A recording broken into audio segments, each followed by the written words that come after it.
안녕하십니까? EPI 오드바저입니다. 저희가 오늘은 최근에 미국 채권 시장, 특히 국채 시장에서 미국 금리 인하에 관련된 변화가 조용하지만 아주 급격하게 나타나기 시작했습니다. 그러면 그 금리 인하에 관련된 기대가 채권 가격에 직접적으로 어떠한 숫자로, 그러니까 채권 가격이 얼마나 오를 수 있는지에 대한 근거를 오늘 공유드리고자 이 프레젠테이션을 준비를 했습니다. 우선적으로 지난달, 즉 6월 10일 기준으로 미국 채권 금리 인하에 관련된 확률은 금리 인하가 없거나 그리고 금리 인하를 한 번 하는 것들을 치게 되면 약 60% 확률로 글로벌 채권 펀드 매니저들이 생각하고 있었습니다. 그런데 지금 6월 10일 이후에 어떤 변화가 일어났지 한번 보시겠습니다. 그 뒤 한 달 뒤인 7월 10일 기준으로 봤을 때 갑자기 여기에 있던 금리 인하의 확률이 여기로 옮겨가게 됩니다. 즉, 채권 펀드 매니저들의 생각이 확실히 이동했다는 것을 저희가 여기서 확인할 수 있는 부분이 되겠습니다. 즉, 예전에 많지 않았던 두 번 인하에 대한 확률이 급격하게 늘어나기 시작했습니다. 그리고 최근에 물가 지표가 발표된 걸 본 채권 펀드 매니저들은 여기가 아닌, 아예 이렇게 바뀌었구나 라는 것을 지금 확실하게 고민을 하고 있고요. 11일 기준으로 놓고 봤을 때는 거의 이 둘을 합치게 되면 거의 90% 가까운 확률로 두 번에서 세 번 금리를 인하할 수 있겠구나라고 생각을 아예 바꿨습니다. 그러면 기존에 대비했던 것과 어떻게 달라졌을까요?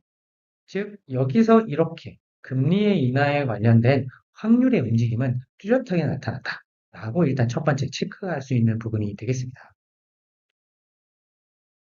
그러면 그 금리 인하 중요하긴 한데 내 채권 가격은 어떻게 변하는가에 대한 사실 임플리케이션이 제일 중요한데요. 보시면 여기서 이렇게 움직이게 되면 요 금리 레인지에서 요 금리 레인지로 움직였기 때문에 이 둘 간의 차이는 0.5%포인트 정도 됩니다. 따라서 채권 가격을 결정하는 금리의 변화는 약 0.5% 정도가 되고요. 가장 많이들 투자하고 계시는 ETF 기준으로 저희가 한번 환산해 보면 TLT, 즉 미국 국채 30년물에 주로 투자하는 ETF 같은 경우는 아무래도 듀레이션 값이, 즉 가중평균 만기가 20년을 조금 넘습니다. 따라서 0.5% 정도 금리가 하락하게 되면 채권 가격은 약 10% 가까운 상승이 일어나게 되고요. 그리고 IF, 즉 미국 10년물 국채에 주로 투자하는 ETF 같은 경우는 가중평균 만기 듀레이션 값이 약 한 7년 정도가 되게 됩니다. 그러면 이 값을 기반으로 했을 때 채권 가격은 0.5%가 만약에 떨어진다 금리가 그럼 채권 가격은 약 4.5% 정도 채권 가격은 상승할 것을 저희가 미루어 짐작할 수 있습니다. 그럼 저희가 예를 들어서 말씀드린 이런 장기물 국채 가격의 변화에 그럼 미리 이제 염두에 두시고 내가 지금 투자하고 있는 채권 포트폴리오 혹은 개별 채권 기준으로 가격이 이렇게 움직이겠구나. 향후에 확률이 이렇게 움직이면 이렇게 움직이겠구나라는 것을 이미 들으셨는데요. 만약에 지금 내가 채권을 그러면 장기물로 가져갈 것이냐, 단기물로 가져갈 것이냐.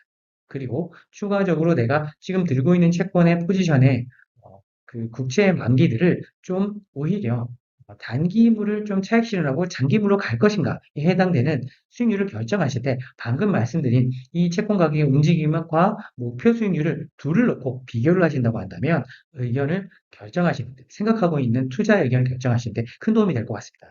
저희는 오늘 말씀드린 이런 확률의 변화와 그리고 금리나 수준에 관련된 실질적인 데이터들이 또 추후에 변할 텐데요. 주간이나 월간 기준으로는 꽤 큰 값이 변할 수가 있으니까 저희가 그때는 그 영상을 또 추가적으로 바뀐 데이터를 통해서 저희가 만들어서 그 부분을 또 숫자로 또 확인을 해서 저희가 준비하도록 하겠습니다. 극적인 변화가 있다고 한다면 굳이 한 달을 기다리지 않고서라도 저희가 빠른 시간 내에 그 영상을 업데이트해서 찾아뵙도록 하겠습니다. 감사합니다. EPI 오더베이였습니다.